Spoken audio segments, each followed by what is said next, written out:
Class 10 exercise 3.5 cross multiplication. ये जो method है 100%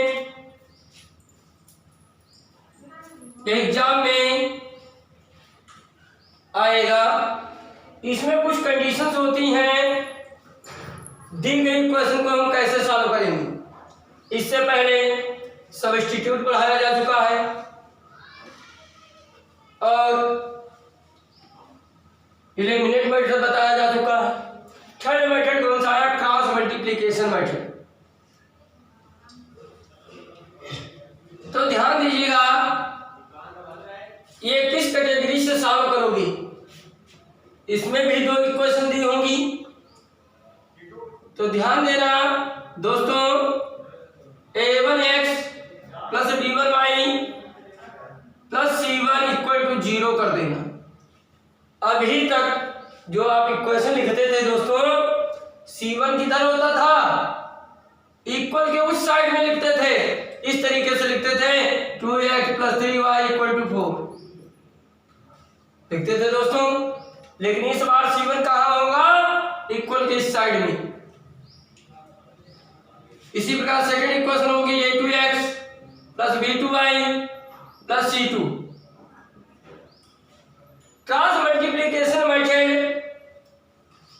कैसे यूज करेंगे, तो ध्यान दीजिएगा मुझे क्या करना है। पहले आपको b1 और दो लाइनों की गैपिंग कर देना, b2 c1 c2 a1 a2 b1 b2 लिखना इस तरीके से। समझ में दोस्तों आया? अब एक लाइन छोड़कर उसके ऊपर x y और दोस्तों y ये लिख लिया। अब ध्यान दें कैसे सॉल्व किया जाए। x लिखा तो x डिवाइड बाय इसकी मल्टीप्लाई इससे b1 c2। अब फार्मूले का माइनस, अब नीचे से ऊपर की ओर मल्टीप्लाई करो, b2 c1 अब y c1 a2 minus c2 a1 equal, ये क्या था 1 a1 b2 minus a2 b1। इस तरीके से आपको सॉल्व करना पड़ेगा। ये मेथड था सॉल्व करने का। अब ध्यान दें कुछ इंपॉर्टेंट रूल्स कि अगर दोस्तों इक्वेशंस दी गई हैं तो गारंटी इस बात की नहीं है कि उन्हें हम सॉल्व कर सकते हैं या नहीं। इसके लिए पहला केस a1 अपान a2 अगर b1 अपान b2 के हो जाए और equal to c1 upon c2 के हो जाए, अर्थात a1 upon a2 equal b1 upon b2 equal c1 upon c2 आ जाता है, तो कहेंगे मैनी सॉल्यूशन। कितने सॉल्यूशन होंगे? मैनी सॉल्यूशन होंगे। आपको सॉल्व नहीं करना पड़ेगा फिर equation. Many solution class 9th में पढ़ चुके हो कि हाँ इसके तो बहुत सारे सॉल्यूशन होंगे दोस्तों। a1 अपान a2 इक्वल हो जाए b1 अपान b2 और नॉट इक्वल हो जाए c1 अपान c2। तब दोस्तों नो सॉल्यूशन हो जाएगा। उम्मीद करते हैं आपको समझ में आया होगा। Third case a1 not equal V1 upon V2 तो यूनिक सोल्यूशन क्या होगा दोस्तों? यूनिक सोल्यूशन, सिर्फ अकेला सोल्यूशन होगा। इन तीन केसों को आप नोट कर लें। पहले केस में बताया A1 upon A2 equal V1 upon V2 equal C1 upon C2, then minus solution. If A1 upon A2 equal to B1 upon B2 not equal to C1 upon C2, then no solution. A1 upon A2 not equal to B1 upon B2, then equation has only one solution. जिसे क्या कहते हैं? Unique solution के नाम से जानते हैं। तो ध्यान दीजिएगा, एक्सरसाइज 3.5 फर्स्ट क्वेश्चन क्या कहता है?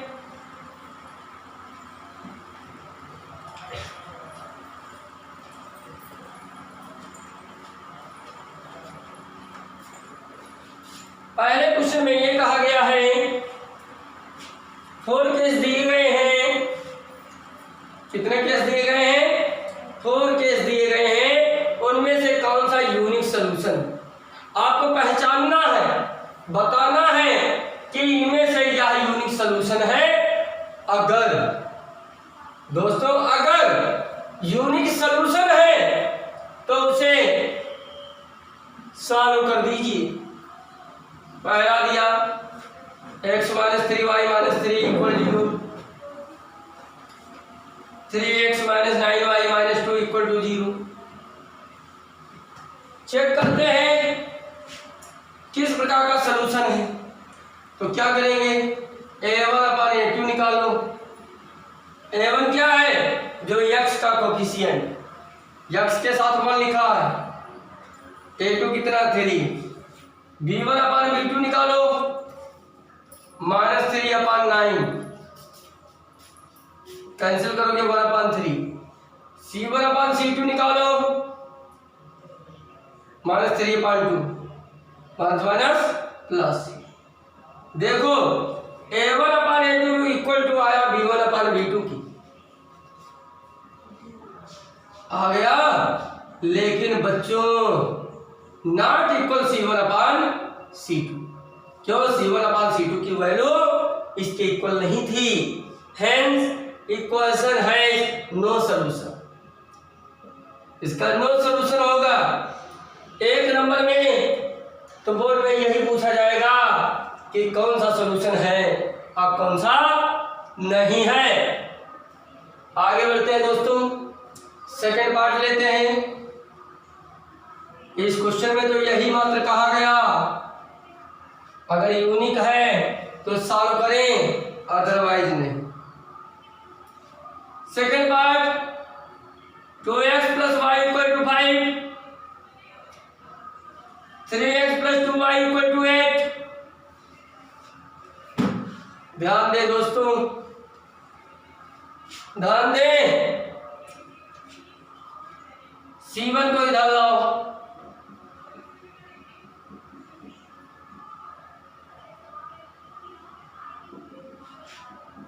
C2 को इधर लाओ,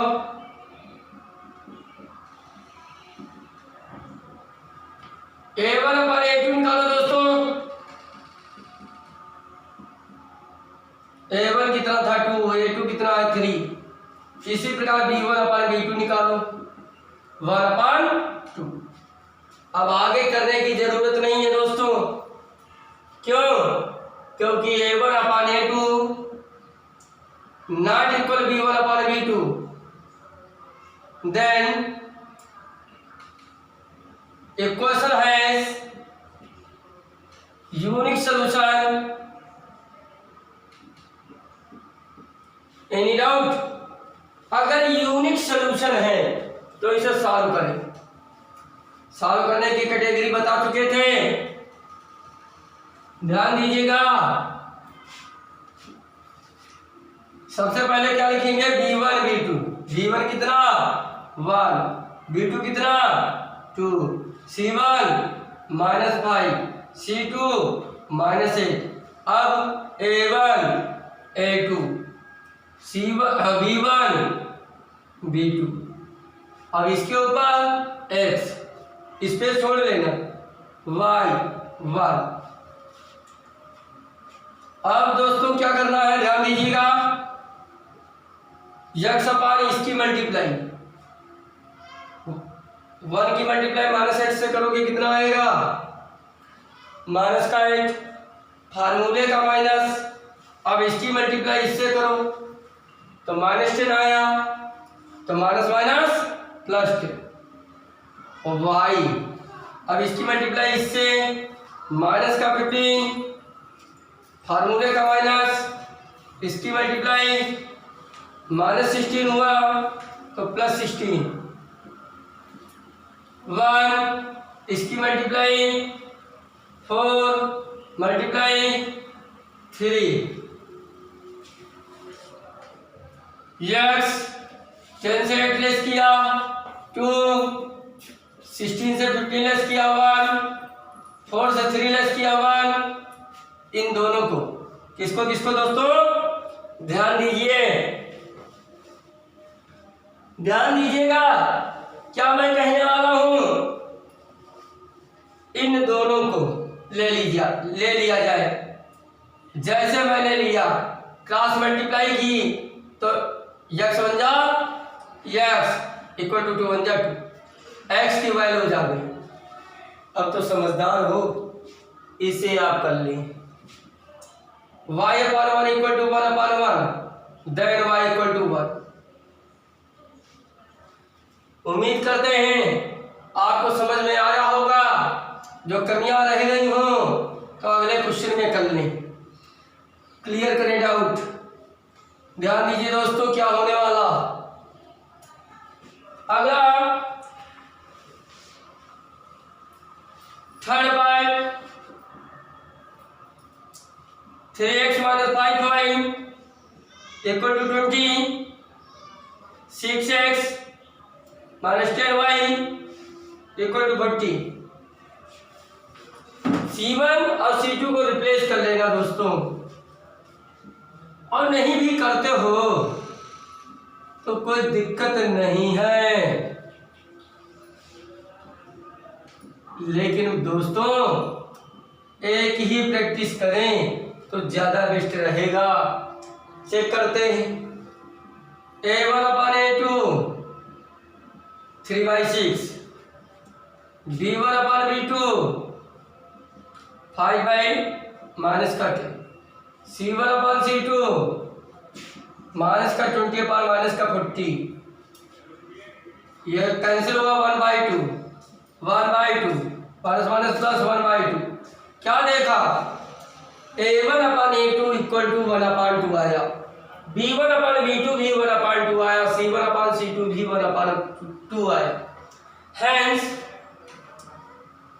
A1 upon A2 B1 upon B2 equal to C1 upon C2 equal to half. Equation है मैनी सॉल्यूशन या इनफाइनाइट सॉल्यूशन, तो मुझे सॉल्व करने की जरूरत नहीं है। फोर्थ पार्ट इसका देखते हैं दोस्तों क्या कहता है।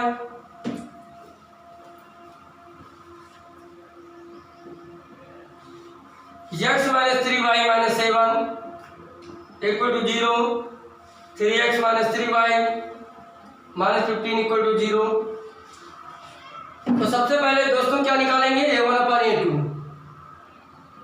1/3, B1 अपान B2 निकालो दोस्तों।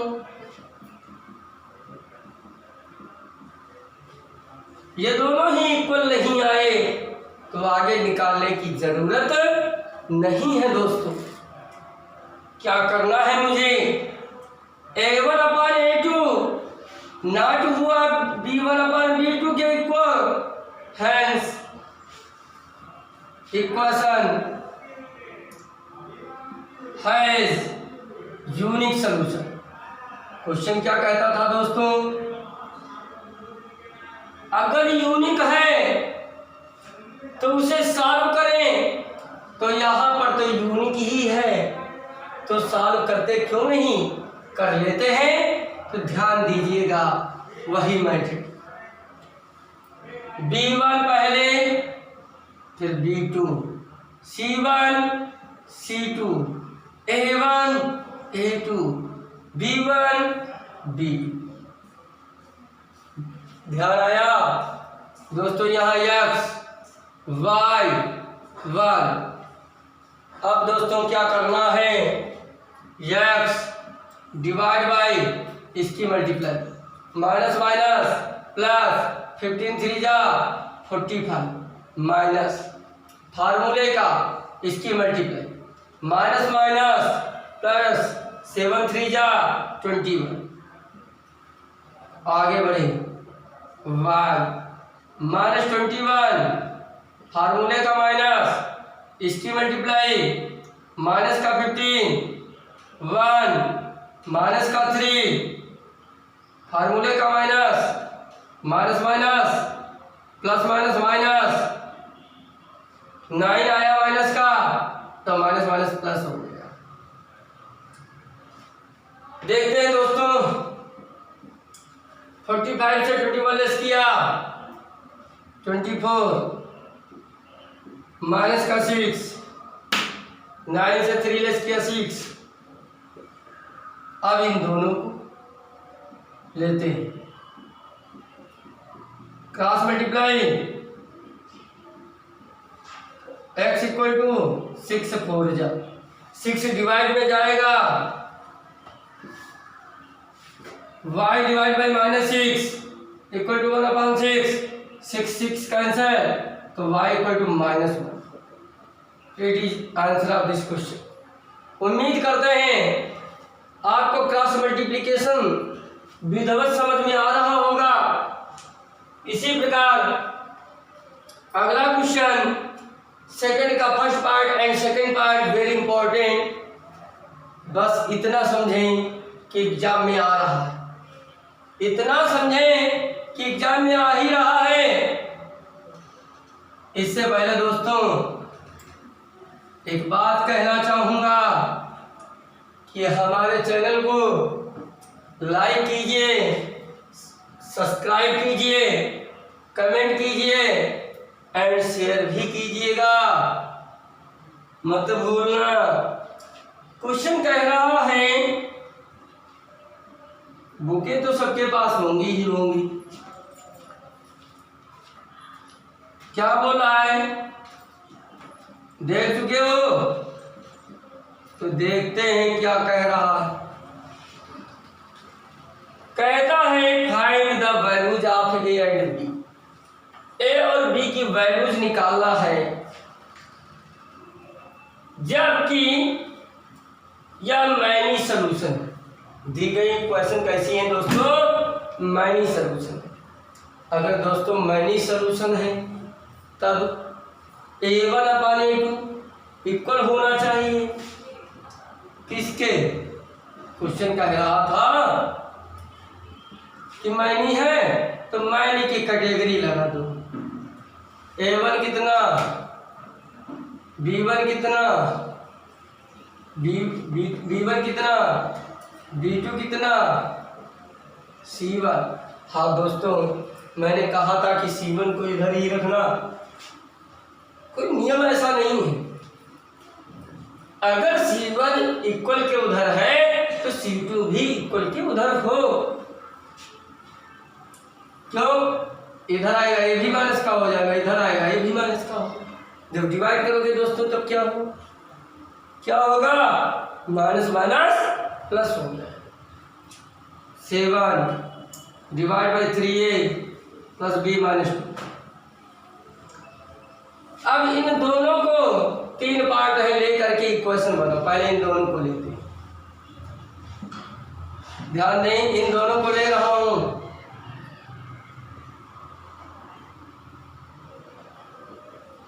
To a plus 2b equal to 3a minus 3b,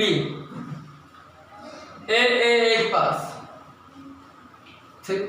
ये दोस्तों इधर आया, ये प्लस का उधर गया, तो दोस्तों ये हालात आए, तो ए इक्वल टू 5 दिया, क्या आ गया दोस्तों, ए इक्वल टू 5 भी आ गया।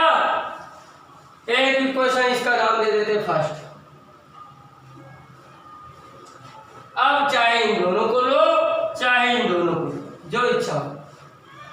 ले लेते हैं दोनों को। a plus b 7 3a b minus 2 3 3 जा 9a 3b 6 equal 7a plus 7b। ये प्लस का 7a इधर आएगा, क्या हो जाएगा माइनस का, ये प्लस का 3b उधर जाएगा। 1 मिनट इधर ही ले आओ। 7b plus 3b equal 0। 9 से 7a गया 2a माइनस का 4b या माइनस का 6 उधर गया 6। 2 कॉमन ले लो दोस्तों। a minus 2b equal to 6 2 3 जा a minus 2b equal to 3 equation इस सेकेंड। अब इन दोनों इक्वेशनों को सॉल्व कीजिए। जबकि दोस्तों चैप्टर कौन सा चल रहा था, थर्ड चैप्टर का क्रॉस मल्टीप्लिकेशन रूल चल रहा था, लेकिन वो तो सिखा चुकी है। अब तो क्वेश्चन तो आपसे नहीं कह रहा कि इस मेथड से सॉल्व करें उस मेथड से सॉल्व करें, तो जो मेथड आपको अच्छा लगे वही यूज करें। हमें इस समय सब्स्टिट्यूट अच्छा लग रहा, क्यों, a की वैल्यू मालूम है, इक्वेशन सेकंड में रख लेंगे। By equation second 5b minus 2b equal to 3, ये वैल्यू देके यहाँ रख लीजिए। तो 3b equal to 3 hence b equal to 1। दोस्तों b की वैल्यू आ गई, अब b की वैल्यू बाय इक्वेशन फर्स्ट में रखो। By equation first a equal to 5, b की वैल्यू 1 थी 1, a इक्वल टू 5 बन जाए 5। इस प्रकार से दोस्तों a और b की वैल्यूज आपको प्राप्त हुई। हमारे चैनल को लाइक कीजिए, सब्सक्राइब कीजिए, कमेंट कीजिए। धन्यवाद दोस्तों।